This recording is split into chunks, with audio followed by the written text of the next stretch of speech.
say, it's often said that Canada's north could be one of its greatest strengths, but without proper political attention and strategic investments, our north could also and has become one of our greatest sources of geopolitical insecurity. Canada's north also should not be a partisan issue, and so the focus of this session is a discussion about what it will take to formulate a Canadian Arctic vision and strategy that all political parties can support. So what is needed to raise the profile for the North in Canadian national discussions? A national commitment to realizing Canada's northern development and security, as well as a vision and commitment to meeting our national Arctic obligations internationally, if not demonstrate Canadian Arctic leadership in the world. So at a recent conference, it was actually about 2 years ago now, there was a really great session that was actually dedicated to the question, this idea about what is a strategy, and why are strategies important, and what do they do, and who do they speak to? And so I'm just going to pull out a few quotes that came from that. So a strategy says who we are and who we want to be. These are our values, and these are what we stand for. Strategies should not be a laundry list of everything. They need to be specific priorities. Strategies are meant to create mechanisms to have an all-government approach for a certain issue. So essentially, a national strategy is a nationally coordinated, strategically tailored message to the world. This is who we are, this is the value we bring to the table, and the role we intend to play in the global discussion with the matter at hand. And so in this case, it's our Arctic. So first, we should acknowledge that Canada does have an Arctic and Northern policy framework, but it's not fundamentally a strategy. It also has an international chapter. That said, the international chapter it's just not in front and center, and it's not really written as a document to the world. I just will bring up one other Arctic nation's Arctic policy, and I really like it. It's not even in their document. It's like a preface on the front page, and I think it encapsulates that national and outward, that domestic and outward-looking face to it. And so Norway's Arctic policy states this: Norway's Arctic policy revolves around security, stability, and interest-based international cooperation. For us, foreign and domestic policy converge in the Arctic. And so I think that's kind of a nice way of kind of framing the context. We can also say that there's been a lot of geopolitical changes since the Arctic and National Policy Framework did come out. And so this discussion is really about, vision and the future of Canada's Arctic, and we think it's very timely. So why don't we start with introductions, and then we can start from... You want to start with Daniel? Sure. I introduced myself yesterday too, so Sure. I'll start with you. Good morning, everybody. My name is Daniel Blakey. I'm the Member of Parliament for Elma-Transcona, which is in Winnipeg. I'm the NDP's finance critic for employment, workforce development, and democratic reform, and had the pleasure of working with Aaron and some other MPs in the 42nd Parliament on, at that time, a Foreign Affairs Committee study of Canadian sovereignty in the Arctic, and had the opportunity to travel up north and meet with a lot of folks in northern communities and be part of putting together the report that we ultimately issued. And I think one of the significance of that report, which is not always the case with respect to parliamentary reports, was that it was, I think, a proper all-party reporting out, not just on that trip, but on some of the insights that we gained during that trip, and some recommendations for Canadian Arctic policy moving forward. And so we did a press conference after that report, and we're all standing shoulder to shoulder, which, as I say, is not something you always get at the conclusion of a parliamentary study. Good morning. I was happy to be here yesterday. Aaron O'Toole. I'm the former politician on the political panel. I just can't leave it, I guess. But I was the Conservative leader, a minister, shadow minister, and MP for Durham, which is about an hour east of here. I agree with Daniel. I think the great work done by committees of Parliament doesn't get the attention it deserves. You know, the media obsess about question period, which is bordering on farce most days, and you know, the substantive work done by MPs who come from different parts of the country, different backgrounds, different interests, can really do a lot of engaging and important work. I was really proud of the study that we did. It was something that I had pushed for, and then we had all-party agreement, and Michael Levitt was the chair of the committee. And we not only heard from people, that's where I met Jessica. Yeah. It was important for us to hear from Inuit, Indigenous nations, development corporations, to be on the ground. And I agree with Daniel. It was a proud moment for us to present that shoulder to shoulder. Even more importantly, it was the first report of a parliamentary committee also produced in every Indigenous language of every group we met with. It was a first for a parliamentary committee. And as Jessica said, like, what is a strategy? I think the more important thing, as we develop a strategy, we have to try and make it as nonpartisan or as bi or tripartisan as possible, so that each new subsequent government doesn't come up with their own strategy. Because with the Arctic, you need such a long time frame and determination and patience and partnerships that if you, after 4 years, change the strategy, you lose those partnerships in some cases, funding changes, and you don't get things done. So we had a lot of really good work in that committee report. The Defense Committee did a similar report using a lot of our work just a year ago.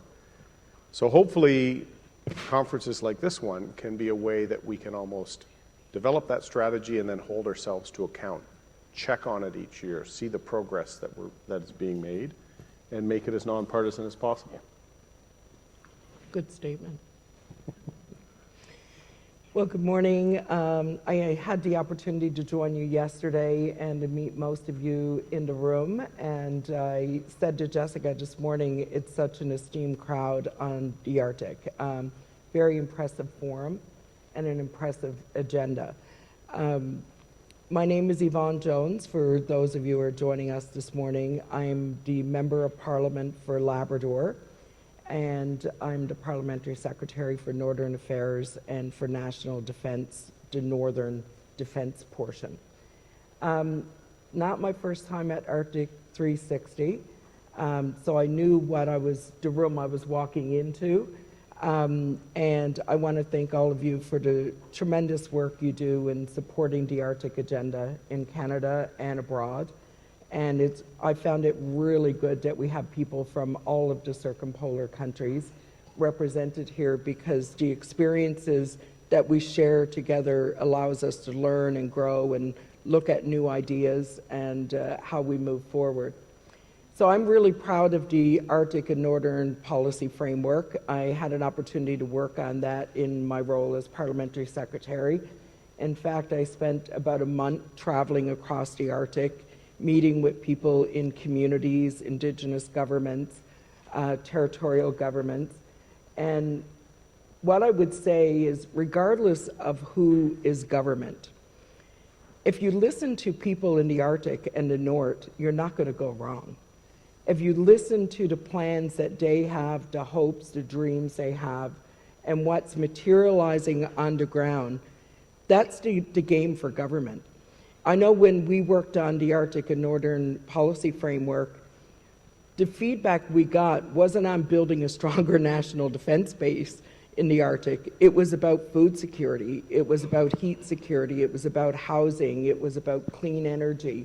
It was about engagement of people in the regions, how they become involved, how they have more knowledge about industry that's happening in their territories, how they can become involved in mining and other developments, how they get their hands on the research work that's being done. So it's not done in silos from them, but it's shared with them, and they are a part of that process. So I think it really comes down to solid engagement from people who live in the communities, work in the communities. I always say that, you know, Canada's strongest link in sovereignty is the people who live and work in the Arctic. And if their communities are healthy and they're strong, our sovereignty is strong. And that's a very critical piece. So you can't just invest in national security in the Arctic without investing in people and communities that live there. And I think that has to be the objective of governments, to listen to people who live there, take direction from them, and move forward to implement what's important and critical to them at whatever juncture that is. And as I said yesterday, we're in a different place today than we were 24 months ago. So, and it's forever changing. So I don't think you can just have a blueprint that is stagnant. It has to be a living document. It has to be updated on a regular basis. Through the Arctic and Northern Policy Framework, it's annually updated through consultations, through feedback, through dialogue, and that is the way we need to go. And whether that's a strategy aside from the policy framework we currently have or some other form, I'm not opposed to it. I think the more people that can learn, understand, and have guided objectives to make decisions and investments around, it's good, whether it's government, business, industry, whatever the case may be. So I want to build upon what has been shared and said, and maybe is, you know, it's news to me that the policy framework is updated every year. So and I've also heard is that the Arctic strategy is in development, but I've never gotten a real chance of, you know, understanding where we are in that process and who's being involved. I know that from the conversations I'm also having with different northern governments and Indigenous organizations and development corporations and leaders, is that there are lots of discussions that are happening, you know, that between the federal government and territorial governments as to what their priorities are, especially with respect to infrastructure.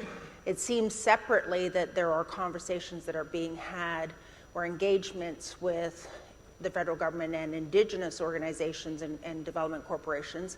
And sometimes there's a bit of a, you know, not always an alignment of priorities. So where are we at and how do we build upon that sort of committee work that, you know, absolutely produced an all-party report in, so maybe a first question is there value in a strategy rather than the policy framework? And how do we actually get it done? Because we've been talking about it for a very long time.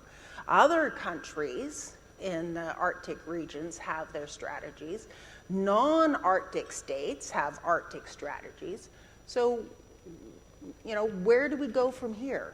Beyond the talk and beyond these separate meetings that are currently happening. I don't know if do you want to start off and then maybe? Sure. I mean, I'm certainly curious to hear what Yvonne has to say on that matter. But I think maybe what I'll offer just on the Ottawa side, if you will, is that if we do want to have a genuinely kind of all-party strategy with at least some elements that persist beyond changes in government, then I think it would be a good idea to have all parties at the table in the development of such a strategy. And so that's hard to do when, and that would be a genuinely new thing. So I'm not trying to speak to an existing process, but if we do think that because of the extent of investment required and the time frame over which that investment has to be made, that we really do want to have an all-party approach and a core strategy that can persist, then I think you need to have those different voices around the table. For New Democrats, I think there are a few things that we would certainly want to see at a high level represented in that strategy, and that would have implications for what tables exist and who sits at those tables. So for instance, we really do think that Indigenous people in the Arctic have to be in the driver's seat in determining the investment priorities, whether we're talking about community infrastructure, and that would also include, because I think in the context of the Arctic, we have to really look at, if there are military investments, what are the potential to increase the civilian benefit of those investments, whether it's an airstrip or whether it's a port or whatever else. And that means those voices have to already be at the table. And I think, that's essentially what's in your question, is like all these different tables are getting set up, but they're not talking to each other. So it goes into government land, which is not all party land, and then decisions get made that are more of a resultant vector. So it's not actually hashing it out with the people that have to be on board for a strategy to work, whether those are people politically in Ottawa or the people in community on the ground who have to live that strategy and are essential to the success of it. And so I think what I was really excited about in terms of this panel was talking about how do we adopt a completely different model for talking about planning for success in the Arctic. And I don't think we're there yet. So Indigenous leadership and determining investment priorities is a really fundamental principle for us. I think recognition of climate change and what that means for the Arctic and the people living there, and having a strategy that seeks to address those things as best we can with the time that we now have is important. And then looking at trying to figure out how to maximize civilian benefit of any military investments that are made in the North would be, I think, the kinds of principles the New Democrats would really want to see in a Northern strategy, and we would want to see more integration of those tables, therefore, because if we're having separate tables for the Indigenous people of the Arctic, and all those other conversations are happening and they're not in the room, then you just can't have a lot of confidence that the outcomes of those conversations are then going to mesh well with the priorities of people that live there. And if they don't, we don't have a real strategy. Well, Daniel's party right now holds the keys to the car in Parliament because we have a minority parliament, and a minority parliament can fall for one of two things: a money bill, like the budget or something like that, spending, or confidence, throne speech, strategy. And this is the key thing I think we have to recommend. I think the policy framework is great to talk about how different levels of government are engaged, different groups, stakeholders, the framework for discussions. But a strategy ties with money. Let's not kid ourselves. If we're going to have a long-term strategy for the North, it has to tie with certainty with respect to funds. And that's what I would love to see nonpartisan. I think we could learn a lot from Australia. Alison Lote brought up Australia yesterday in our pension discussion. Between the two main parties in Australia, their foreign policy and certain other policies and procurement is not politicized. They've made a clear decision so that seeking helicopters aren't canceled, or F-35s, all these sorts of things. Both parties have been part of not allowing that to happen, because we make steps forward and then we take steps back. So I think a strategy tied with funds that has buy-in from Inuit, Indigenous development corporations, the territories, key stakeholders. If everyone's buying into this long-term strategy, it will be very hard for a blue team or a red team, or maybe even an orange team, to change it. And it's not as hard as we might think. The discussions we had yesterday touched all the things that should be in that strategy. Infrastructure, we've talked, that needs money and it needs a long-term commitment. Stephen Harper's 3 major commitments to the Arctic, the road to Tuktoyaktuk, the High Arctic Research Station, CHARS, and they're here, and the Naval Refueling Station at Nanisivik. The Naval Refueling Station is still not done. And it's approaching 15 years. So if you don't have a strategy that ties to financial commitments in the long term, it's not really a strategy. And as I said, we talked about infrastructure, climate change and resilience, biodiversity, security and defense, and underlying all that is a partnership with the people that live there, Indigenous, Inuit groups. And so that's what I really think needs to be the strategy. And then you can have discussions and the framework can advance long-term goals and priorities. But in terms of committing funds in those core areas, we should try and develop a strategy that becomes so sacrosanct that no future government touches it. Right? Right. I don't disagree with anything that you guys are saying, but the key point here, what do people in the Arctic want? You know, is it a strategy that they want to build around that is long-term and survive successive governments? If that's the route they want to take, that's the route governments should be working towards. But let me just go back a little bit. I remember when I first got appointed to Department of Indigenous and Northern Affairs, INAC. Remember INAC? So now INAC is 3 different government departments. So I come from the north. I get appointed as a parliamentary secretary. I go into INAC. I couldn't find north. The north did not exist in the department.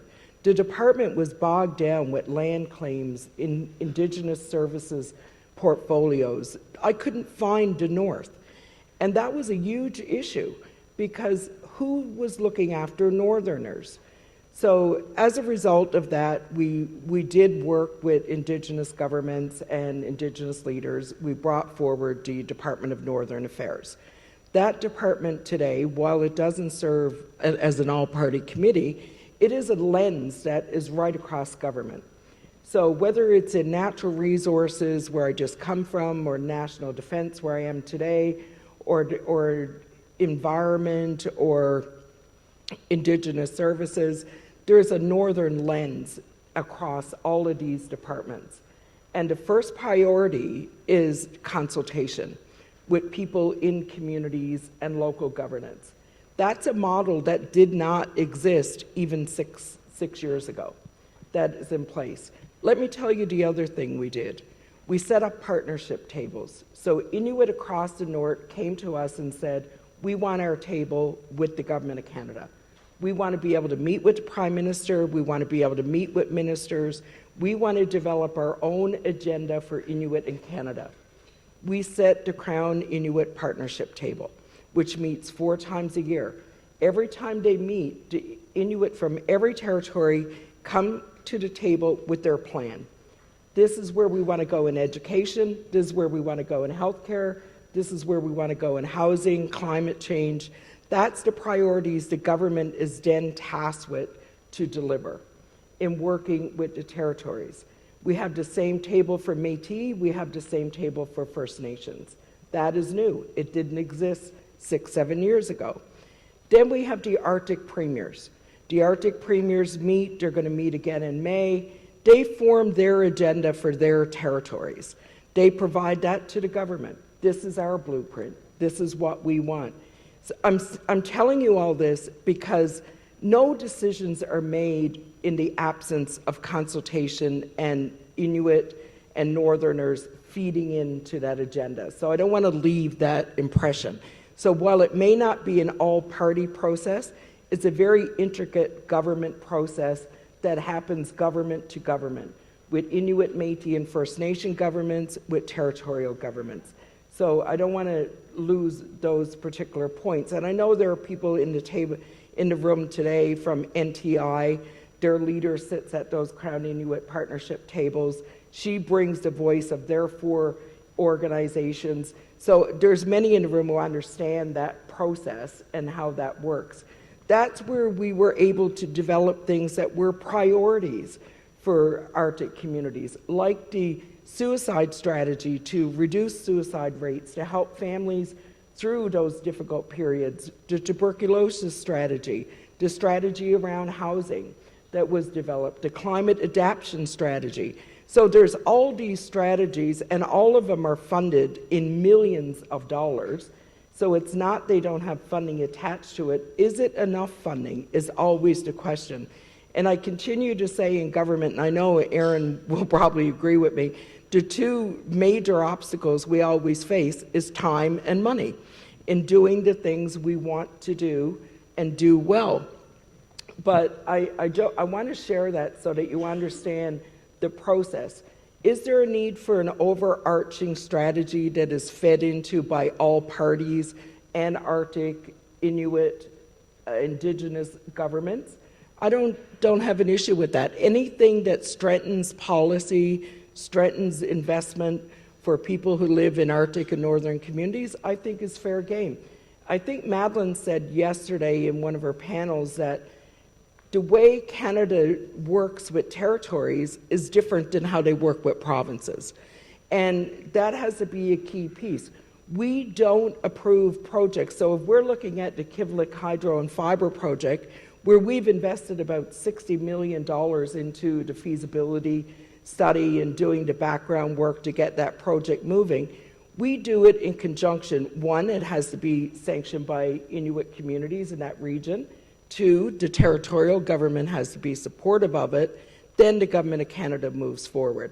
It's not that we're making decisions from the top down. That doesn't exist anymore. It's all from the bottom up, and it starts at the community level. So maybe could I just jump in?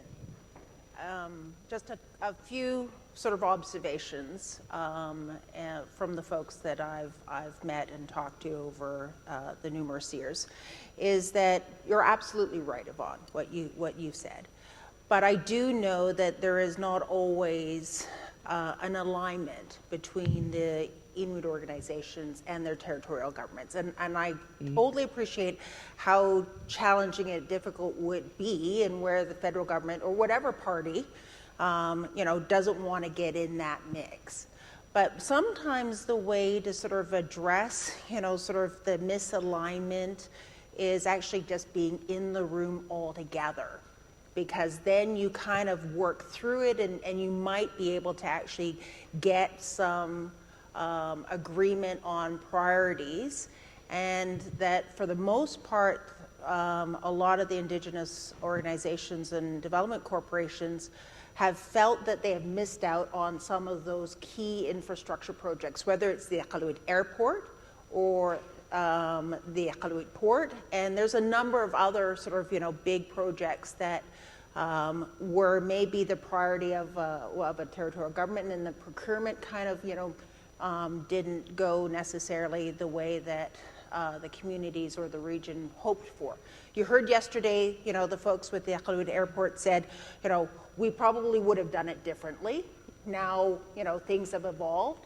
So there is a little bit of a change in approach, and I think part of it actually has stemmed from the conversations that Indigenous leaders and organizations and DevCorps have had with the federal government.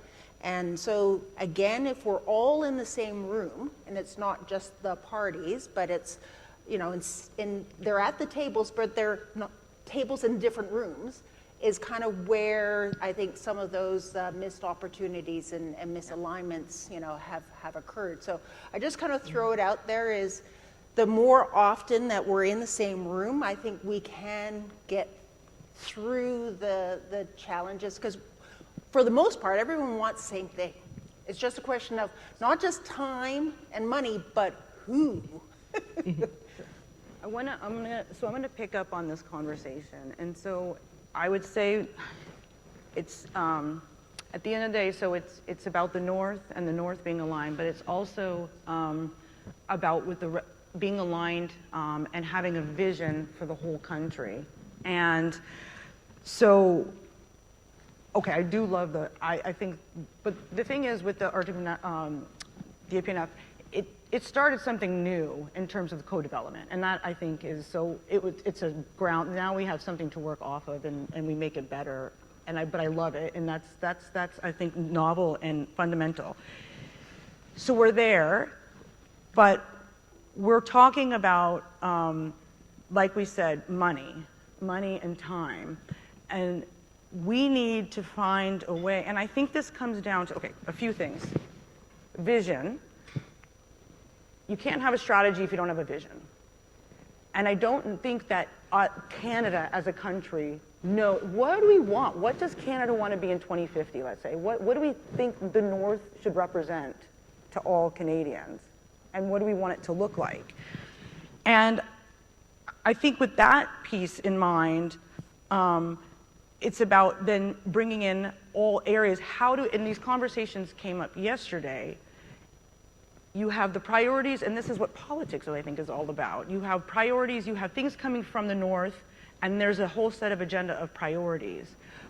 Priorities can be realized because we're going to have a national approach to this. And so people who don't live in the North need to understand and figure out, and how do we merge those narratives, that it is really important to create this massive amount of fundamental tax dollars of Canadians that's going to go into these projects, and how it's going to benefit all Canadians at large. And so I'm just thinking about, how do we converge these different narratives into a single vision and narrative for the country. It came up yesterday about people who how do you convince people who don't understand foreign policy and the importance of national security issues in the Arctic for all Canadians. And it came up in our discussions. How do you Durham? How does it resonate, and how do we get people in Durham to actually buy in and want to then realize the priorities coming from the North? And so that's kind of where I'm at. Let me say something on that, because I think you've raised an interesting point. We're with the framework, as Yvonne said, it's being updated every year, and there's partnerships established. I think that's all very good. But to have a strategy for the Arctic 25 years from now, we actually have to predict what is the Arctic going to look like 25 years from now. Mm-hmm. We're going to see polar trade routes with large ships. As Paul said yesterday, there's already pleasure craft in the Northwest Passage. So yesterday with Jim, we talked about the Franklin. The climate change is making the region much more accessible, and you're going to see polar trade routes, both the Northeast Passage with Russia and Northwest Passage. And the discussion on defense yesterday saying, well, we've made investments in North Warning, but once we know who's up there, how do we intervene? How do we support local communities and the Canadian Rangers, and if we don't have capacity up there?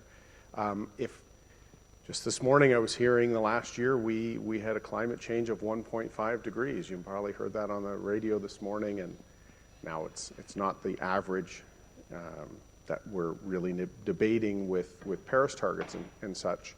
But we have to say 25 years from now, what will climate change look like? What will commerce look like? What will the ambitions of Russia and China look like 25 years from now?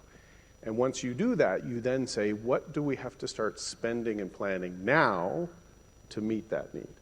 The framework, every year there's going to be a ton of important issues, from food security to healthcare. The suicide strategy was critically important. Mental health, huge. Addiction.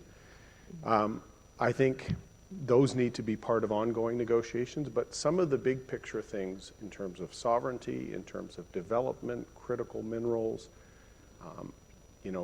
adapting to climate change, that has to be the long-term, lock in the money and don't let changes of government, interrupt your plans to meet that goal for 25 years from now. So I think you can have both a framework which allows you to respond daily, but you have to commit the funds for that vision. What is the Arctic going to look like in 25 years?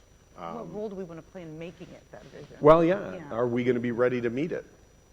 And what our role is going to be with other Arctic countries in the world, because there is a huge relationship between all of us when it comes to the Arctic and what that vision is for 25 years. And I think our partners and allies have a role to play in that piece as well.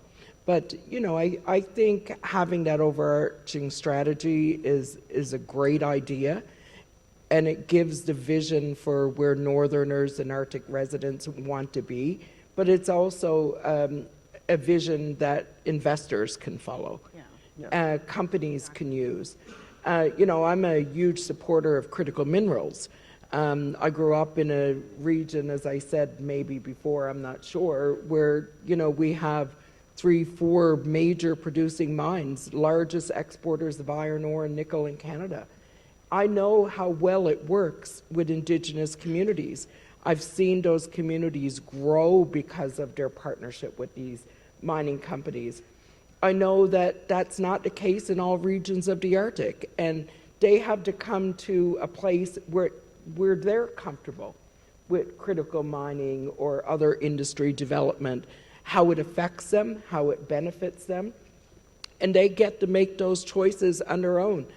I can tell you, in government, one of the biggest negative feedbacks that I get when I travel around southern Canada is, why is your government investing so much money in Indigenous and northern people?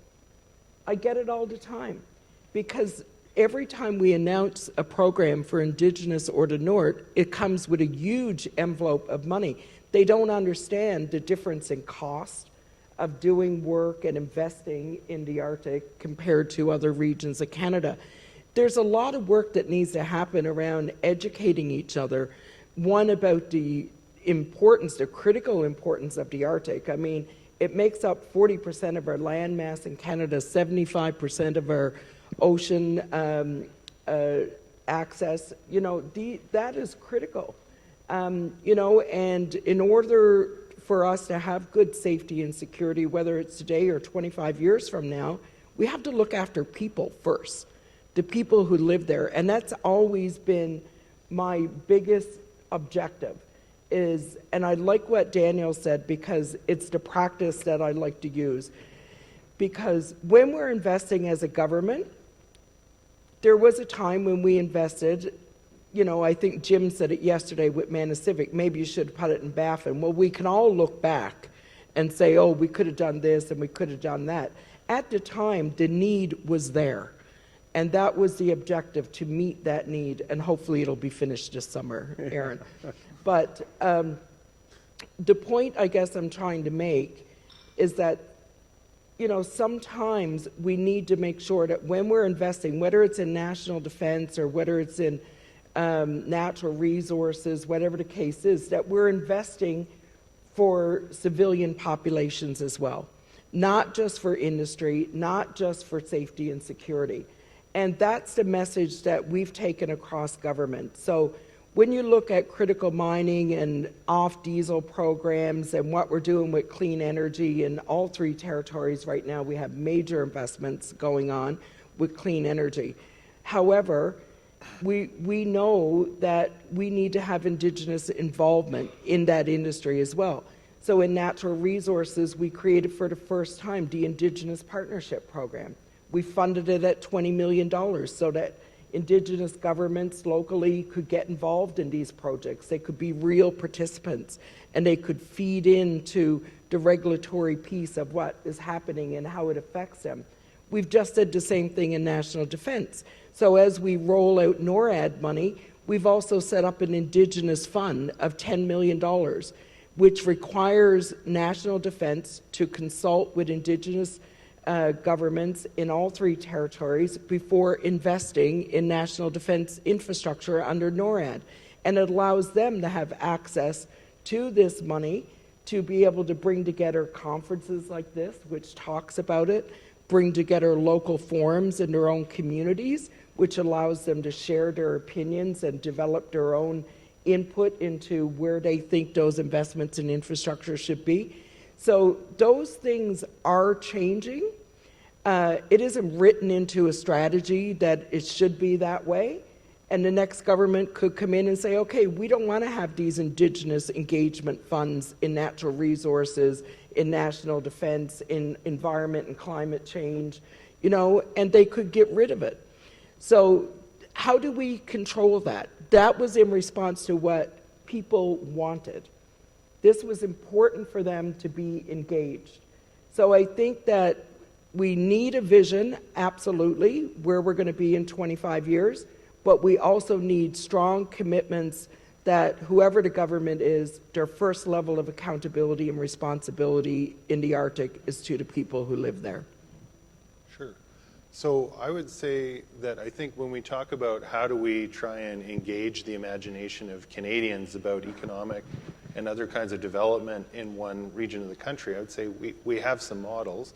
None of them are non-controversial, but I mean, if you look at the debate around the oil and gas industry in Alberta, for instance, there are a lot of Canadians that don't live in Alberta that think it's a great idea to invest, and we have invested a lot as a federal government and as a country in the development of Alberta's oil and gas industry. Billions and like tens and tens of billions of dollars have been invested there, and there are a lot of people who live well outside Alberta who see value in that, whether they plan to go there and work or not. They think it's good for the Canadian economy. So I think part of that vision question is having a vision that you can go and you can take to Canadians that can explain either potential for work or, in a more abstract way, the value to the economy. So whether that's a story about natural resource development or a story about the coming importance of trade corridors in the Northwest Passage, or whether it's a story about scientific research and the potential for Canada to be a leader and to draw talent from across the world by investing in our research potential in the North, or some combination thereof. But I think like there is reason to be optimistic that if you do the hard work of coming up with that vision, that Canadians are willing to buy into the idea of investing in one particular region of the country, because it can have a lot of benefit to them, even if they're not directly participating in it. And so I think we have a model where we've shown that Canadians are open to that, but I think that vision piece that you were emphasizing is really like we're not there yet in terms of that vision. And part of that, I'm shifting gears a little bit, and I want to come back to something that Erin's mentioned a couple times around funding for a strategy. Like I think one of the things that can lead to more tension between, like whether it's Indigenous governments, development corporations, and territorial governments, for instance, is when all of the projects are funded on a kind of ad hoc basis. If everyone feels like, oh, okay, well, the federal government looks like it's in the mood to make a major investment, but they're probably just going to do one, right? And then we don't know when they're going to look to the north again. Then everyone wants to capture that one-off. So what we need is regular, reliable funding year over year so that people don't feel like, oh, this is the 1 in 10-year opportunity to get a big project going. If people know and can have confidence that there's more funding on the way, and better yet, if they know exactly how much and in what fiscal year, then I think you can start to structure a better conversation where people can engage, and I don't mean this in a pejorative sense, in trade-offs. Well, you know what? We could do this project in this 3-year period, and then after that, we already know there's going to be funding. We can do that project after, and then we could do that project. And that's how you get a long-term infrastructure plan. You can't have a long-term infrastructure plan that's predicated upon a federal government that just wants to work on an ad hoc basis. And usually that means an announcement basis. And then so you're really fighting for who has the sexier announcement. You're not talking about a kind of systematic development over time. And so I think that, and I think that was maybe implicit in what Erin was saying around, having funding attached. What it also allows, though, because that ad hoc model really centers the federal government in all of that decision making. I think if you have reliable annual offerings for projects, it allows you to decenter some of that decision making and maybe set up a table where the federal government says, we're prepared to invest X amount. We've all agreed, we have a common vision, we've agreed on a strategy. We're going to trust this table to pick the projects so that some of that decision making, and the federal government can be at that table, they can obviously have some say, but it doesn't need to come out of the cabinet table necessarily if you have a strategy, and if that strategy has buy-in from all of the important stakeholders, most especially the people who live there. And if you have some cross-party agreement that the strategy is good and that the people who are at the table are the right people to make those kinds of critical investment decisions. So then you can kind of pull some of that decision-making out of Ottawa and out of the political cycle by having a commitment to regular ongoing funding. And I think that Like, to me, that's what the gold standard of a long-term, politically insulated strategy would be. I think we're probably far away from that, but I think we should be thinking about how we might be able to get there. I want to build on something Daniel said. First off, because I loved his proud defense of the oil and gas industry in Alberta. I'll send a note to Jagmeet. You did a great job. But on that point, I jest in part. I think he's on to something. If you want to get someone in Transcona, in Labrador, in Durham, to buy into a long-term investment or a strategy, the economic aspect, I think, is one where you recognize that this will create jobs and opportunity for Northerners. So just like some investments in the auto industry did that for my family when growing up in an auto worker's home. I think that's the key, and I do think we have an opportunity with critical minerals. Now, it has to be responsible and sustainable mining and mitigate impact on the environment.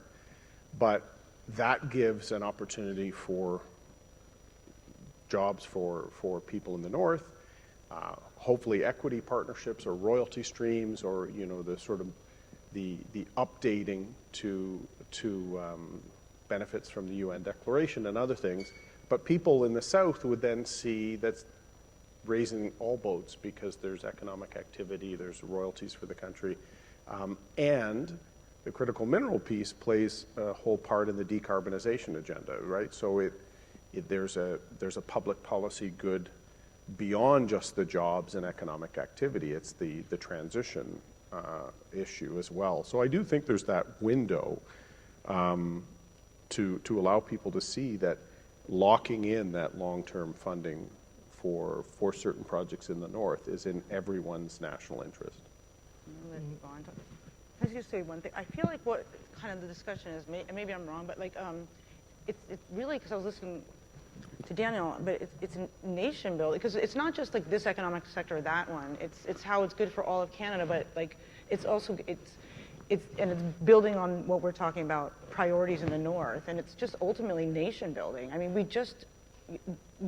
the north is underdeveloped. It's not given the amenities and it's not fed into the rest of Canada, and it deserves everything that all Canadians have. And so it's a real national project. And so it is about how do you get in the investors and tap into these, and say why it's good for the global, Canada's economy, and then why. It's not just about giving jobs to the north. I think it's bigger. It's really about this whole, we haven't finished nation building in that way. And So maybe just to sort of build on that is we also, I think, can look to our Arctic neighbors and Arctic nations and use some of their momentum, because they are saying, because they've proven it, that the investments in their north is generating tremendous returns, not just for the people who live there, but for their national economy.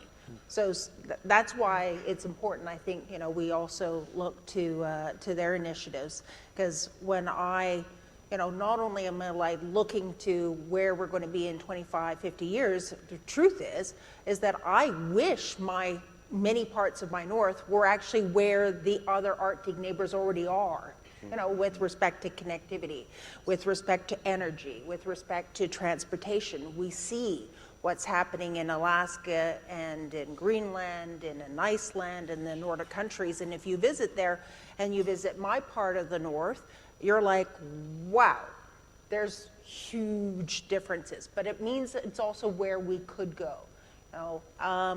So maybe what I also want to touch upon, because the bureaucracy is a huge component of, are we going to get there?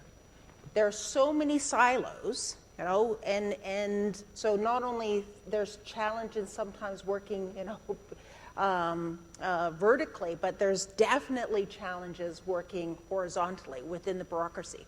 So if we don't have enough money, because we don't, but we know investments are going to be made under ISED for telecommunications, investments under Department of Environment and Climate Change and NRCan for energy.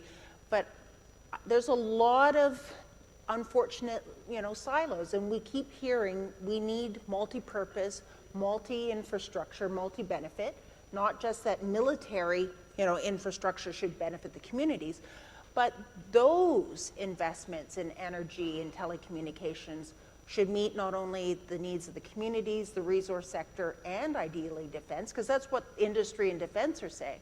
So how do we address, you're within, at that federal level, these way of working that is not actually where we need to be today in making the good decisions, let alone the investments that we need to make sure, in the future are future-proof. So, first of all, as I said, we have a lot to learn from other Arctic nations, and but they're learning from us too. I sit at the Arctic Parliament. I represent Canada there. Senator Lisa Murkowski, you met yesterday. She represents the United States. There are parliamentarians from all of the other Arctic countries on this Arctic Parliamentarian Forum. But, they will come in. When we brought in the Arctic and Northern Policy Framework, we were the first Arctic country to do that. So they were very much engaged in the work that we were doing, wanting to learn how we did it, how is it working, and so on. And we learned from them on many aspects as well. But I want to pick up on something Daniel said about governments making decisions top-down. That has changed a lot in this country, and we've made sure it changed as a government. And I want to give you some examples. We signed a housing agreement with Nunavut for $855 million. As a government, we don't get to say where one house goes at $855 million. Inuit governments will decide themselves where they build their houses, whether they use it for transitional housing for women, shelters, apartment rentals, low income, seniors, youth, whatever the case may be. So that is distinction-based housing funding programs that never existed in Canada before. I want to throw out a few other examples. For example, when you look at the corridor funding, government didn't get to decide what projects got funded in Nunavut or the Northwest Territories. They were assessed by committees. They reverted back to territorial governments. It was their decision, working with Indigenous governments, where the funding would be invested. So there is a misconception still around a lot of these investment dollars that the Government of Canada gets to make those decisions. A lot of our funding today, unlike you would have seen a decade ago, is invested directly as distinction-based funding right now to Indigenous governments, to territorial governments, and they have the final say, not us. As much as I want to do a program in clean energy in a community, it's going to be up to that territorial government, that local Indigenous government, if it's their priority or not.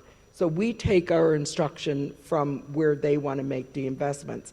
So I just want to clarify that, because I don't want a misconception that we're still doing things the way we always did it through the Government of Canada. And I know there's a number of people in this room from the bureaucracy, and I'm sure they'd be happy to talk to you about how that process works, because it's a whole different way of approving funding today than it would have been a decade ago.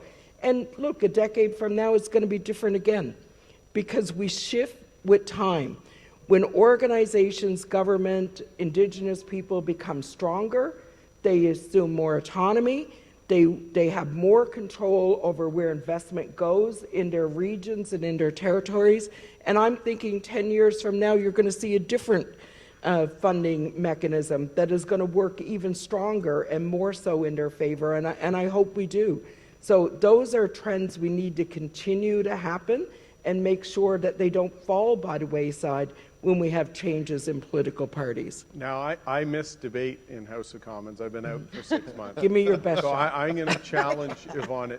There still is some top-down Ottawa Oh, Knows some, Best, yes. because the best example of that was when the Prime Minister was in Washington and signed the Arctic exploration ban and did not consult a single Indigenous leader or territorial leader, on an initiative of President Obama a few hours before the state dinner.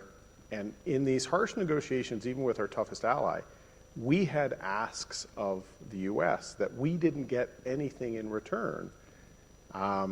So I applaud you on the housing initiatives and all those things. But I'll tell you, in our sovereignty study, that was the comment I quoted yesterday from retired Senator Charlie Watt, who was quite upset that nobody was consulted on that. Now, perhaps there should be protected areas. I'm not saying that there shouldn't be, but when the decision is made unilaterally without any consultation, it violated the duty to consult.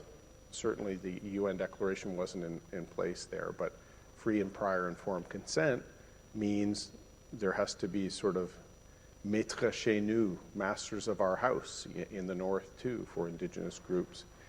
And what I find as a conservative that's obviously, environmentally minded and other things, but I'm also pro-development. And so what is exciting for me is with the UN declaration, which I convinced a number of my grumpy Western MPs to support, it was started really not to stop projects. It was started so that First Nations could have equity participation and be real partners in resources. So the days of John Diefenbaker Roads to Resources, which I talked about yesterday, there was no consideration whatsoever of First Nations or Indigenous rights and title. Now it's about how can there be partnerships and equity flows and training and opportunities. And I'll tell you, when we were in government, I would have loved to have a group like the First Nations Major Projects Coalition and some of these groups that didn't exist years ago. Yeah. There's such a degree of sophistication now with Indigenous development corporations and other things that I know if the Prime Minister had the opportunity today, he wouldn't make that top-down decision, but the record is not perfect. But it's getting better. No, but just on marine protected areas, although there was agreement, it is actually the people in those areas that are deciding what waters are protected. So negotiations are continuously ongoing with Nunavut, with Northwest Territories, with Nunatsiavut in Labrador. So, even though there's a commitment to protect marine protected areas, the areas still come down to a final negotiation with the territories and the Indigenous groups that are there. But you're right, he signed the agreement. If I were I won't defer on that. just to pick up on one thing that Yvonne was talking about, which was some of the distinctions-based housing funding that's been announced. It's about $4 billion. There was $4.3 billion announced for Indigenous, by Indigenous, urban, rural, northern housing strategy as well. Those are spending items that came out of the Supply and Confidence Agreement. And I think they're an example of how cross-party collaboration can lead to a funding commitment that centers others as the decision makers, rather than having that decision being made at the cabinet table on big projects. So I would say that's an example of the kind of thing that I'm talking about, where there's multiple parties at the table, you can get the funding commitment and agreement on who is best placed to make the decisions about the particular projects. That's something that I'm quite proud of over the last year and a half in terms of that $8.3 billion that's been announced for various kinds of Indigenous housing, where the federal government is not the one making that decision. That was something that was very important to us in the process, and we were glad to find a willing partner in the government on that. And we had it in our platform in 2021, for Indigenous, by Indigenous. There you go. So a three-party agreement, at least the old part. I was going to say the old platform. Somebody want to True. we'll open it up to questions? I'm sure there's probably. Rob, I took a question from him yesterday, so I promised him I would give him his question today. Thank you. I'm a bit of a stickler for lessons learned in terms of trying to think of strategies and to go ahead. And so 2 observations to follow with a question. The first observation, we're talking about how do we look into the future? How do we understand it? Well, again, we go to our past, and I think it's fitting to acknowledge the outstanding work that Bill Graham and Jerry Schmidt did on going above and beyond a parliamentary report. If anyone is interested in terms of seeing how well Canadian parliamentary reports can look into the future, you absolutely have to read the 1989 report that was chaired by Bill Graham. And what was outstanding about that report that stands it different from current reports is Bill not only commissioned Jerry Schmidt, who also deserves a tremendous amount of credit on this, but he also held a series of conferences. So Mary Simon, Franklin Griffiths, Fred Roots, all the major experts within Canada came together. And when you read that report, which was written in 1989, it actually showcased many of the issues that are still facing us in 2024. So you want to say, how do we look into the future? How do we have a prediction? We go to the past and we go to that report. We give homage to Bill Graham and Schmidt, and we repeat it if we really, truly want to go beyond. The current parliamentary reports are good, but they're nowhere near as deep and decisive as these reports. So I would say that's the first thing. Second thing, we do have a history of the strategies. We've had a strategy. Martin tried to get a strategy to come forward. It was actually quite comprehensive. We have Harper with a parliamentary statement that is a strategy. We have, of course, the Chrétien, Harper, and Trudeau all. Within all of these strategies, there are 4 issues. We know that they're going to repeat themselves. It's how you slice dice. The first one will be sovereignty and security, and that shifts depending on what the issue is of the day. The second one, and this is the interesting one, because if we look at our history, we have always acknowledged northern peoples, but what we have seen a shift over time is it starts with northern peoples, period. Then it goes to northern peoples, indigenous northern peoples, and to a focus of indigenous peoples. And so, once again, we can see that our history shows a shifting attention, but it always moves back and forth between those 2 categories. And the third and fourth category is always environment and economy. And so we know what the shape is going to look like for any Arctic strategy. It's those 4 things, and then it's what do you fit in? Now, how does it work? And it leads to the question. Because we go back to Harper and the Harper and Clark statement in Parliament of September 10th, 1985. Now, that was in response to the voyage of the Polar Sea, but we see the one time that you're asking the question, how do we ensure that a strategy leads to action? Our history, again, shows us that the one example we have where we have meaningful strategy enactments was, of course, when it was brought to Parliament. And so you get Harper, through his Secretary of External Affairs at the time, making a statement in Parliament and then promising parliamentary action. And so that's the Arctic Cooperation Agreement. It's the establishment of the Strait Baselines. It's the increasing military activities, building an icebreaker, and rescinding the reservation that we had. And we can trace that as the basic element of our strategy for Arctic sovereignty, because we get both the concept in Parliament and we get the commitment to act. And so my question to you is, we know what the 4 issues are going to be. The government of the day is always going to shift it in terms of times and what their priorities are. But how do we return to both this act of Bill Graham, where he's able to go beyond just simple normal ways of examination so we could do it again? And then how do we ensure that the strategies are tied to Parliament and parliamentary action? Because again, history shows us that the only way that we have meaningful action is if it's brought to Parliament and brought into law. Let me just start on behalf of my colleagues. I agree with you 100%, Rob, and that's kind of what I was saying. Going back, even read some of the stuff around roads to resources and Diefenbaker. It's very, very similar language. what you're talking about, the Graham report, Paul Martin was advancing a lot of stuff, Harper. The 4 or 5 key elements are a little more comprehensive now. So now environment is climate change and biodiversity. It's not just environment, but environment, economy, sovereignty and security, and economic development. That's where the core strategy should be. The one thing I will add, because I know you're interested in the sovereignty piece, when we did our study, Foreign Affairs Committee did this essentially when China was declaring itself a near Arctic state, was transiting the Arctic. There was a lot of tensions. Russia had just gone through a major ice-breaking buildup. Their ice-breaking capacity is enormous.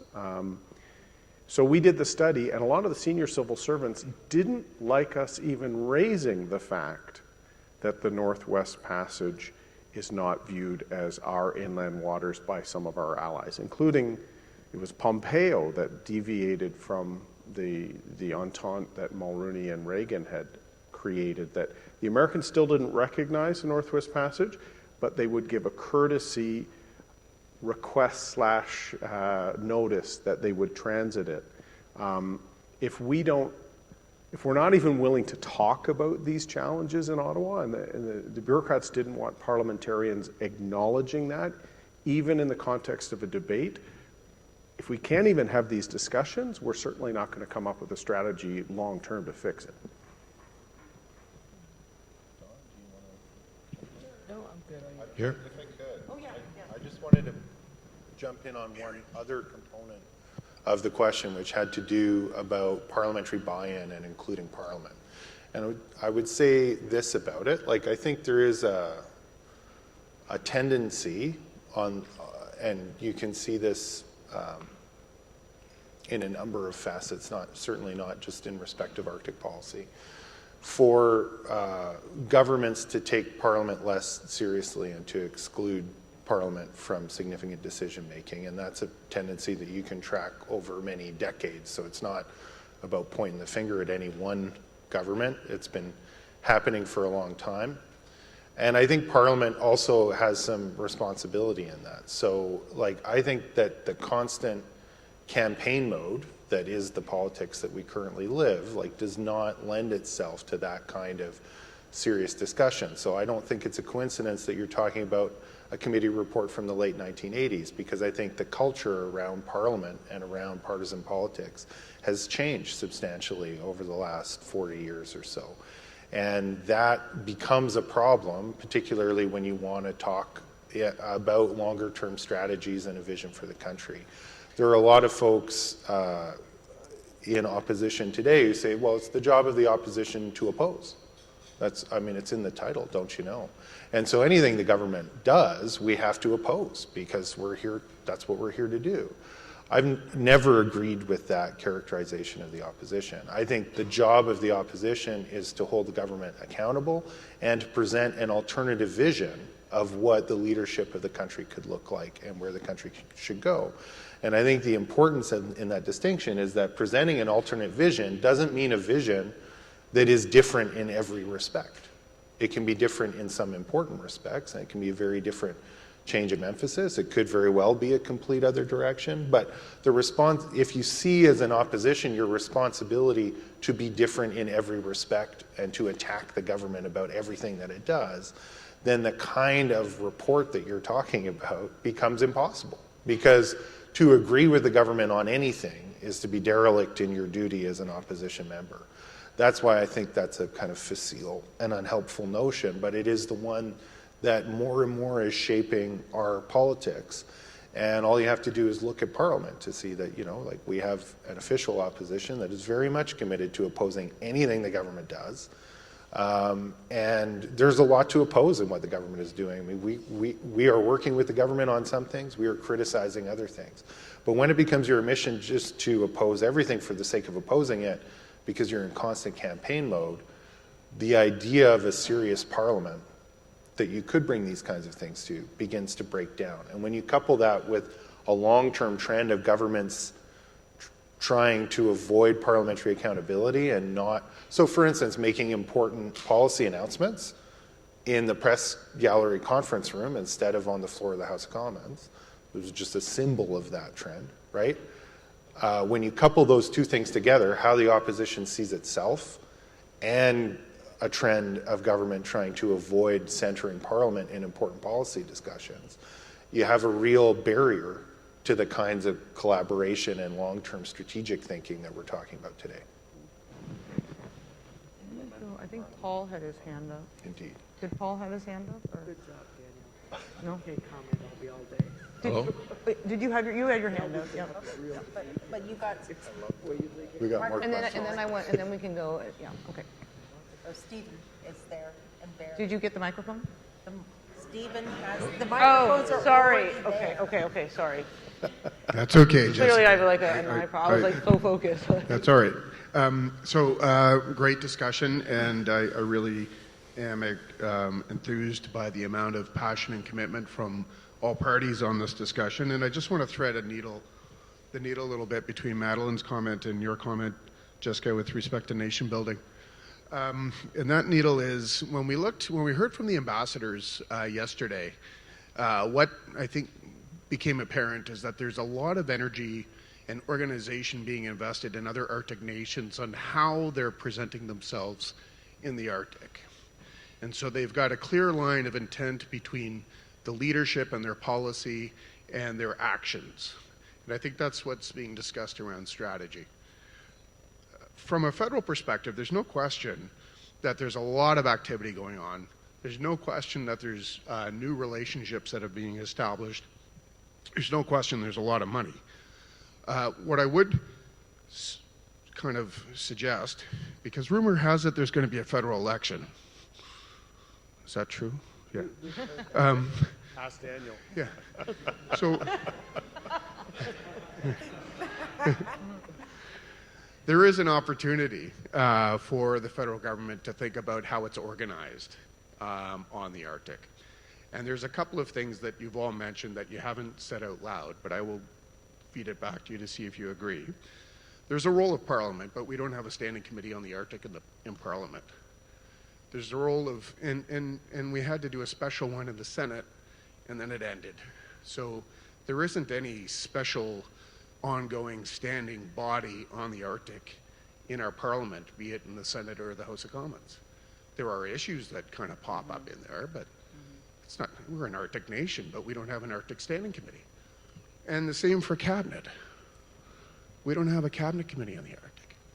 And so when you've got all of these multiple issues going on in across affecting people, affecting the environment, affecting defense and security, affecting the economy, where does that integration happen, right? So is there an opportunity from just a housekeeping perspective to just try and get a little bit more organized on how we're bringing our best ideas and how those things are coming together? And I just would like you to react to see whether or not there's any interest in getting better organized on the Arctic. Thanks. Well, I guess I can take this one. You're right, there's no standing committee on the Arctic in the Senate or the House of Commons right now. The committees are shaped into what's called Northern Affairs, but it doesn't necessarily focus on the Arctic. It's where files land, but it's not completely focused there. So I think it's a good suggestion. In terms of the Cabinet Committee, again, it's formulated the same way.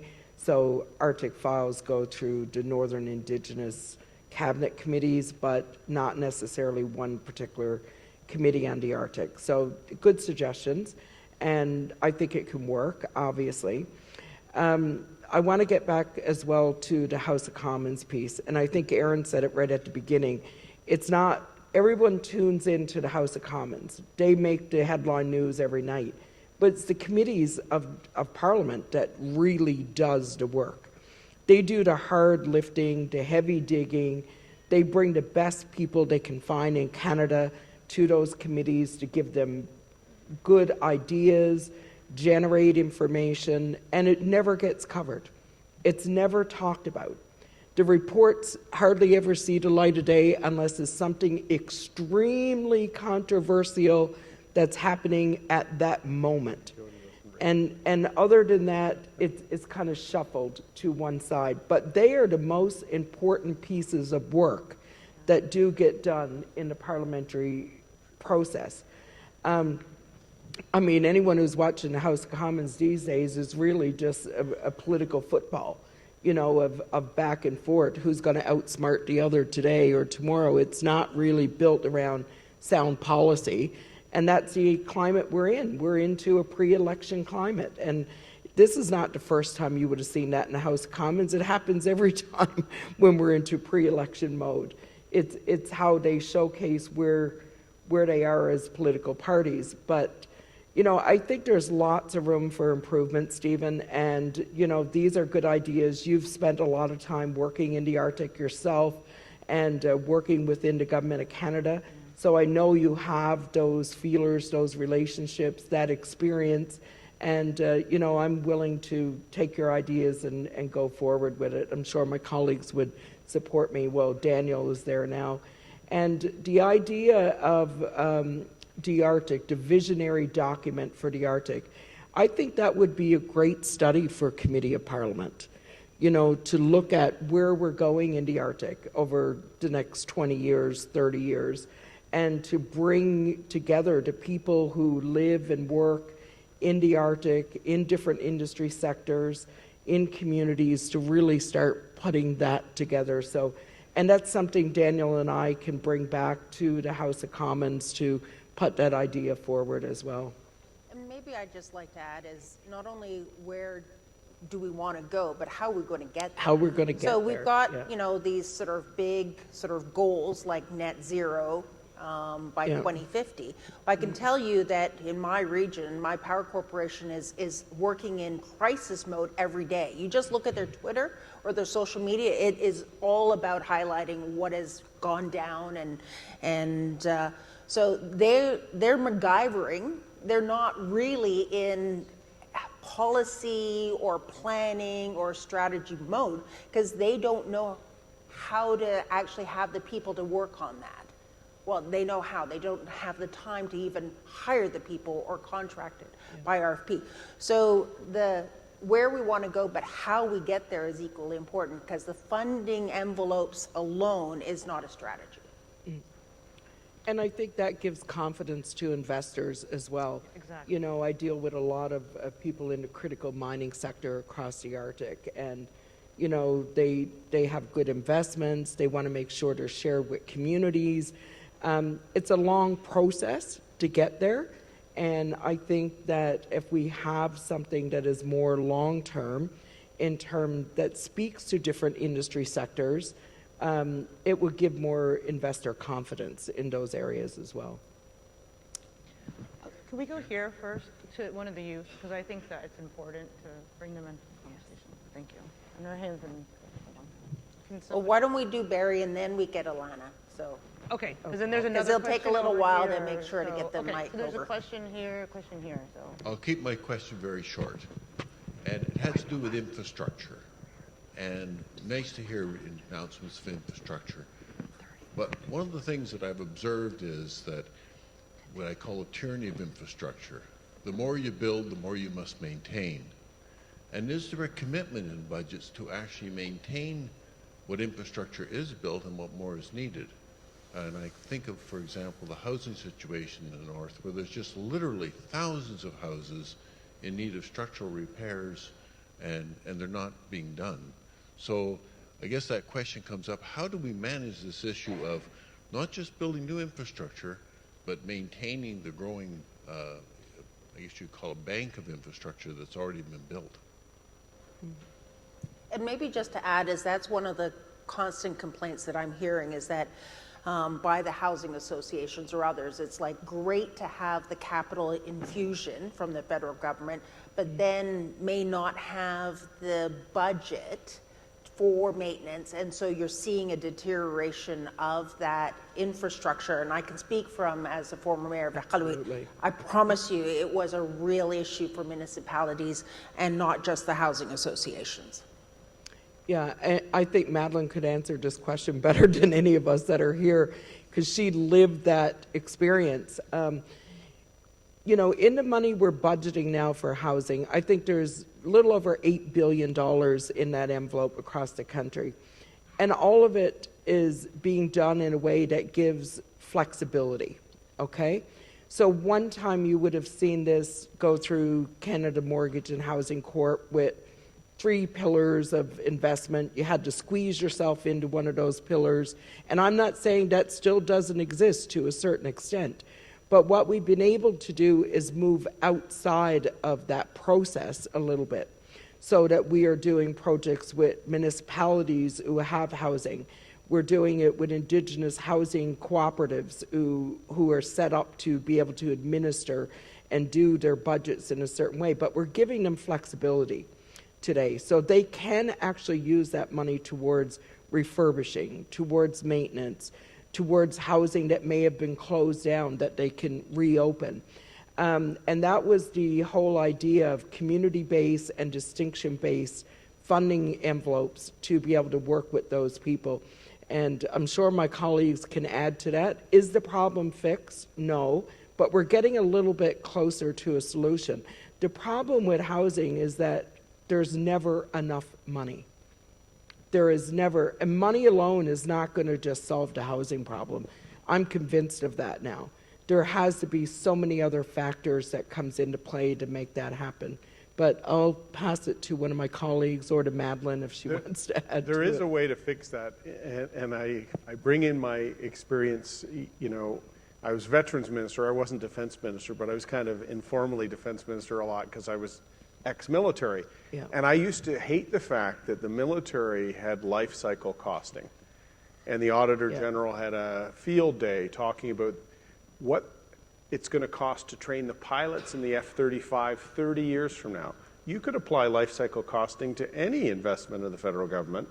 Like if you're building housing in the north, life cycle costing would include maintenance. So maybe that would be part of the strategy document. I'm not sure why there's only a couple of departments in the government that take that approach with big capital projects, but there should be, for the Arctic particularly, consideration of the capital investment and the operating costs. When I ran for leader and then when I was running in the election, I actually proposed an idea of uploading all infrastructure costs from the territories to the federal government under the guise of national security and sovereignty. Every road, every port, every airfield has a role in our sovereignty expression. And by the way, we could have applied it to our 2% NATO target if we did that, right? Suddenly we make it. So, you know, you have to recognize that the territorial governments don't have the fiscal capacity, or the cities, you know, have very limited fiscal capacity. So, you know, if there is this strategy, and I remember my comments earlier was strategy means money and locking it in, maybe that should be an important consideration, is that operating funds, because we can't just strand it on the territories. Well, and in fact, I mean, that is something that the federal government used to be willing to do a lot more of. So even if we just look at the housing policy space, right? Like it was an issue in the 2015 election, the end of operating agreements that were that were tied to mortgages for housing that was built in the 60s or the 70s. And at that time, the federal government signed an agreement for the length of the mortgage that said, look, we're going to provide an ongoing operating subsidy so that you can offer lower rents and still be able to maintain the building. The crisis came when the mortgages expired. The federal government was no longer obligated to provide those operating funds. And there's been a real shift in, and that's not unique to housing, there's been a shift across the federal government to say, we don't want the long-term risk of making any operating commitments. So we're here for the capital, and somebody else has to pick up the operating tab completely. So I think there's work to do, yes, kind of on individual projects, but really there's a conceptual commitment that's been made in Ottawa, and we see that even in the 5-year child care agreement, for instance. There is some operating funds, but there hasn't been I would say, enough thought put into how we're going to build daycares, how are we going to staff them? What's our workforce training? Because that really is an operating component. How do we train on an ongoing basis the people that are going to actually bring these physical spaces to life by providing the service in them that the space is intended for? And so I would say, like, we can talk about it in terms of individual policy areas, but really I think we need, it's a shift of gear that has to happen again, where the federal government, and I think we've got a whole bureaucracy that's trained to avoid any operating commitments, where the imperative is to say, we're here to contribute to the capital and then find a partner, whether it's a provincial government, territorial government, or some other government, that's going to provide those ongoing operating. And I think if we want to have a strategic focus, we have to dispense with that high-level commitment to really capital only. And so that's, I think, again, another trend, long-term trend that we're up against when we're trying to talk about having a proactive, successful long-term strategy. And maybe I just want to also add with another really important issue that often gets missed in the investments of a large project. So like the Iqaluit Airport, $300 million, great investment. However, no one thought about, actually the road that needed to be paved to that airport. And thankfully, when the minister came up, I was able to drive him on that road. And, it was really full appreciated potholes. And it was like, great, you landed in the capital of Nunavut, and now you're going to break your axles of your vehicle as you drive to and from. So great that, for 1% of that project was all that was needed to be able to pave that road. But the territorial government was like, nope, municipal issue, municipal problem, not going to be part of the project. Thankfully, the federal government stepped in and helped. But for 10% more of that $3 million, we could have climate change proof that road, and we didn't.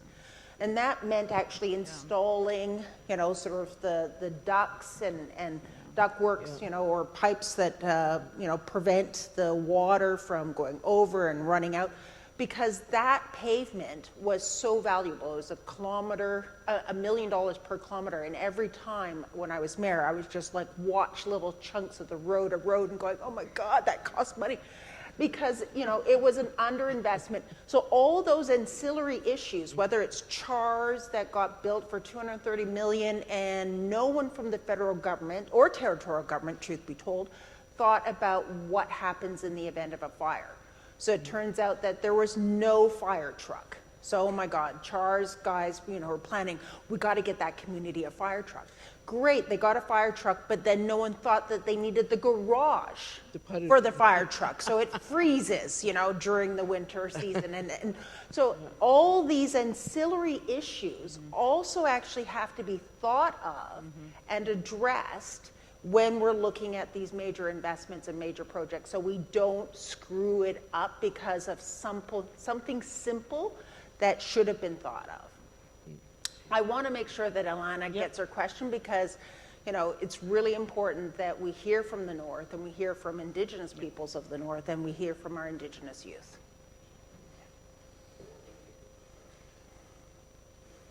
No. Okay, nice. Yep. There we go. So thank you so much for your interesting perspectives, and I've really enjoyed this discussion. I'm going to take it back a little bit to something you said, Erin, about how the Northwest Passage in 25 years will be a major shipping route. And I worked in Indigenous consultation in Yellowknife on various economic development projects. And a big concern for Indigenous people, especially Inuit, is the noise from shipping, or invasive species, or preserving the current species that are already there. And so when you say that in 25 years, the Northwest Passage will be a major shipping route, is that said with consultation with Inuit and what they want and what they need, or is it kind of an inevitable step that's going to happen as the climate warms up and there's different political incentives? And if it's just inevitable, how do you suppose Canada should support Inuit in preserving their culture and the biodiversity to prevent some of the loss of culture and biodiversity that has happened in southern regions in a similar fashion? That's a great question. And what I said was polar trade routes.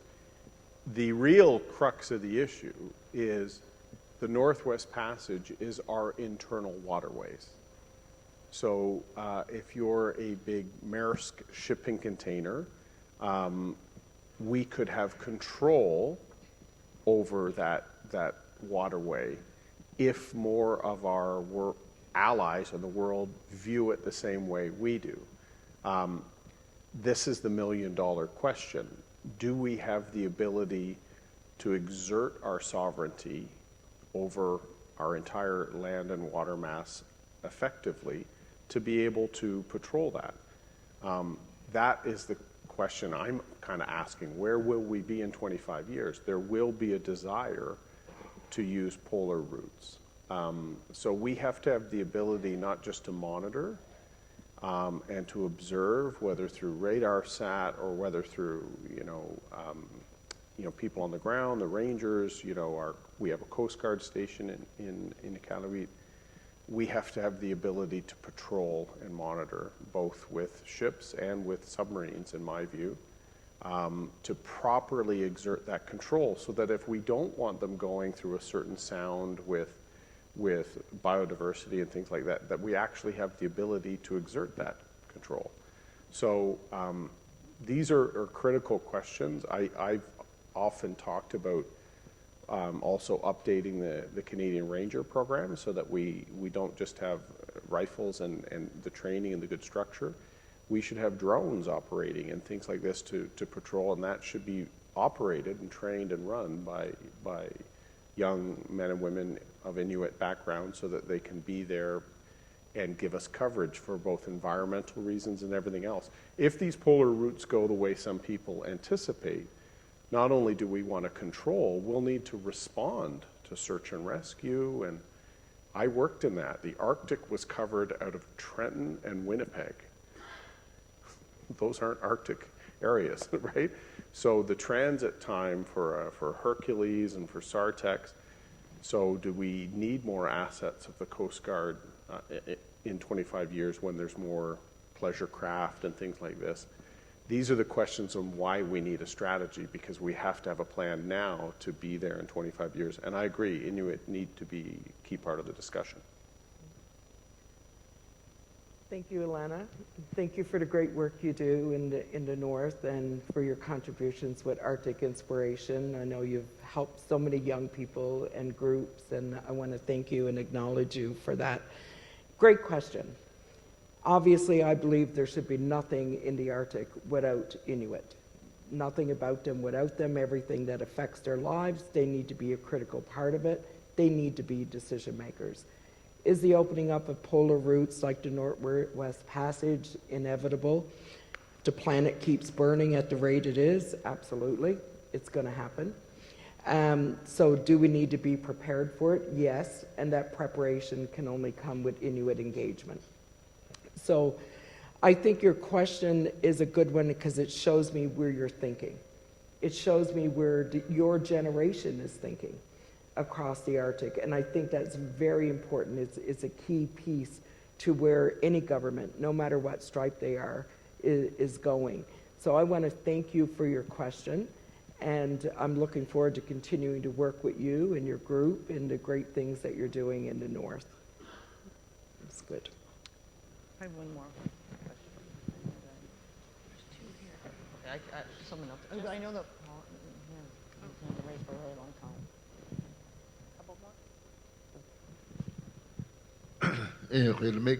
Thank you.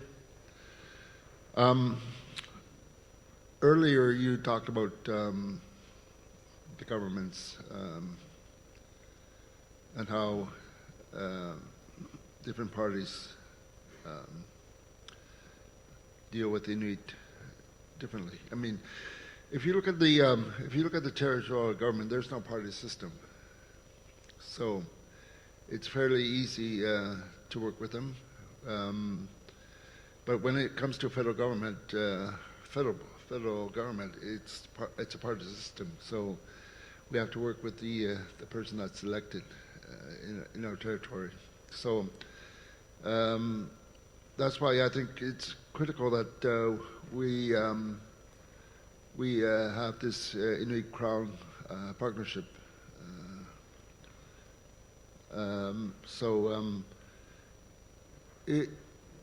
That's a system in place now that really cannot be disrupted, because we need that. Whether it's conservative, if it's liberal or NDP, or well, whether it's government of the day, we need that system in place, because we're the ones that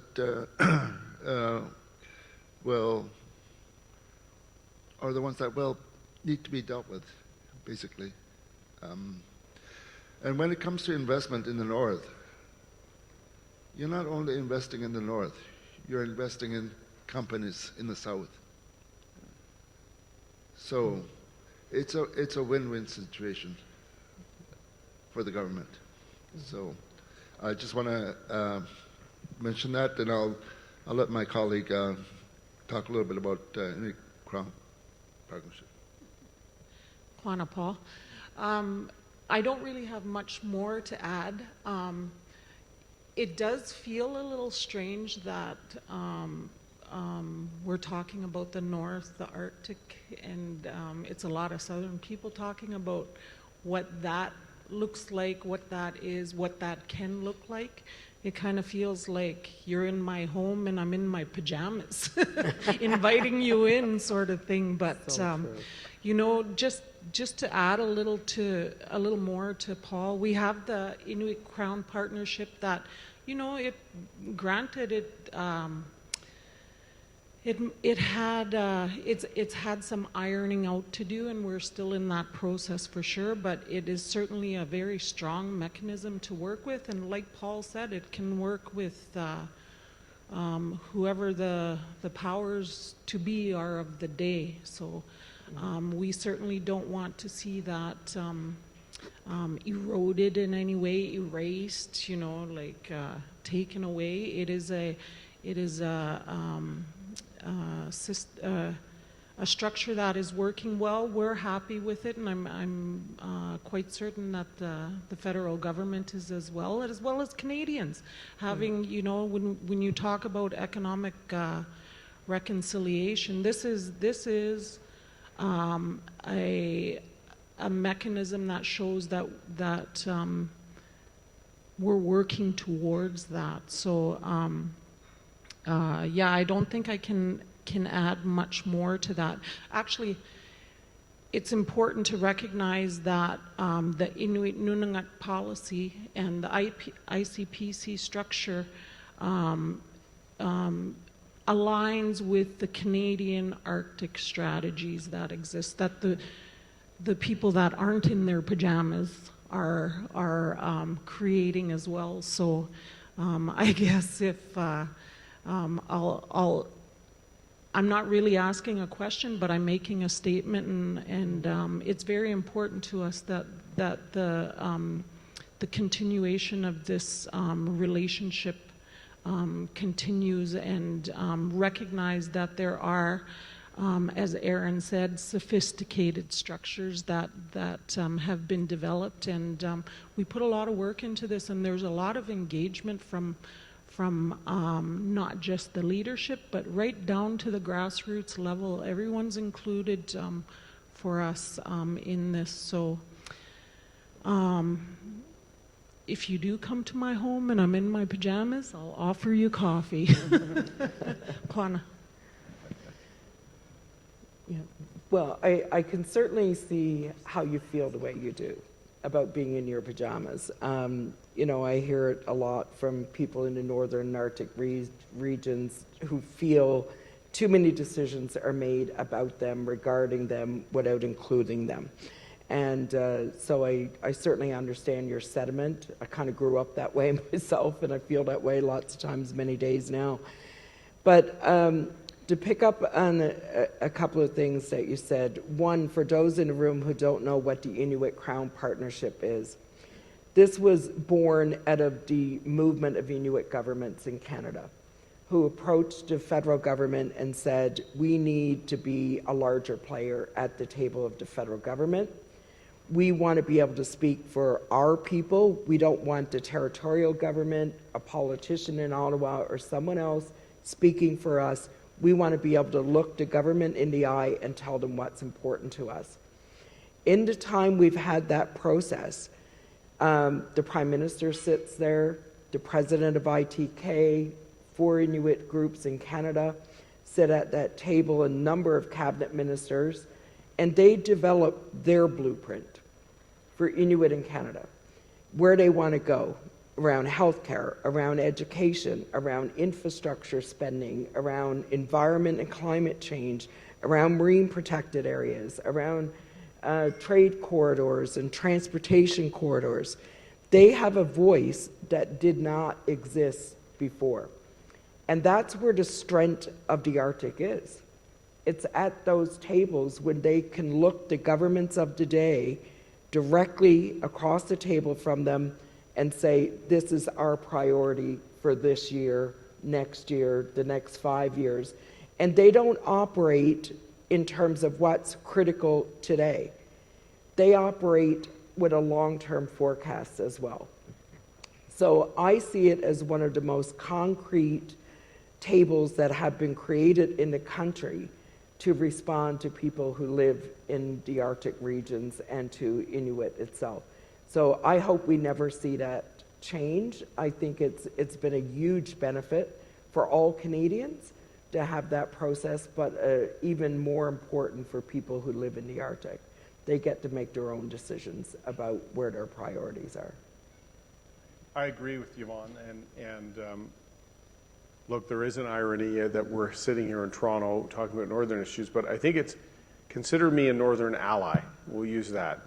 I represented a riding that was on Lake Ontario, so about as south as you can get. But with Rep by Pop, there's only 3 members of parliament from the territories, and so I think what is great about Arctic 360 is we're in the city that is the capital of finance, the largest city, and if we want to engage more allies to support the North, we should have it here and educate, advocate, and talk about issues so that we can enlist the goodwill of Canadians to make sure that long-term commitments to the strategy we're all talking about, we're all going to lock in the coming years, is secure regardless of partisanship. This is called the road to all-party consensus. I think it's good. This could be one issue, like Indigenous reconciliation has become that issue that is not really partisan anymore. These need to be long-term commitments that is seen as part of our Canadian identity, and so I'm glad we can mix here in Toronto, and all my Western allies would say Toronto thinks it's the center of the universe, right? But there's a lot of key decision makers here, and we need to enlist them in our strategy. I'm certainly glad to hear that various tables are getting set up, and that the process is changing, and I look forward to seeing the results of that. I'm certainly no expert on the Arctic or Arctic living. What I took away from our trip up north, and just the one, was, as you would expect, the people who live there have a lot of ideas about what would work and what wouldn't, and have invested a lot of money and time and resources into proposals for various kinds of projects. They have a strategic vision for what they want to see in their home. And what I walked away from was like, I don't know how much more work we need to do in Ottawa. What we need to do is provide resources so that the people that live there and have already done the work can begin to move ahead. And if there's a role for folks down here, it's going out and selling to the folks that we live with and the communities that we represent the importance of resourcing people in the North to be able to develop their communities. And I think when we talk about sovereignty, when we talk about Canada's place in the North, like that's the best thing that we could do in order to strengthen Canada's position in the North, is to resource the folks that are there to realize the vision that they already have for what they want to see for their community. And that was my big takeaway. And so, as Erin says, I mean, I think our role if we're doing it right, is to see ourselves as allies and to talk to people down here about the importance of ensuring that people in the north have the resources they need in order to be able to move ahead. And to be able to do that in a way that's regular and reliable so that it's not all kind of like ad hoc lobbying for this project or that project, because that's where the divide and conquer strategy of Ottawa works best, is when you don't know what's coming and you don't know how much, and so everybody's worried about whether they're going to get the green light or not. And so if you have a more regular resourcing of all the great proposals that are already there, developed by the people who are there, you can reduce that sense of urgency around any particular offering of the federal government. And I think invite people in the north to work the way I think they want to work, which is in collaboration and being able to pace investments over the long term to get to where they want to go. I think that's a great way to wrap that up. And I think all of you, I don't know, okay, I'll come here and then put on my other hat.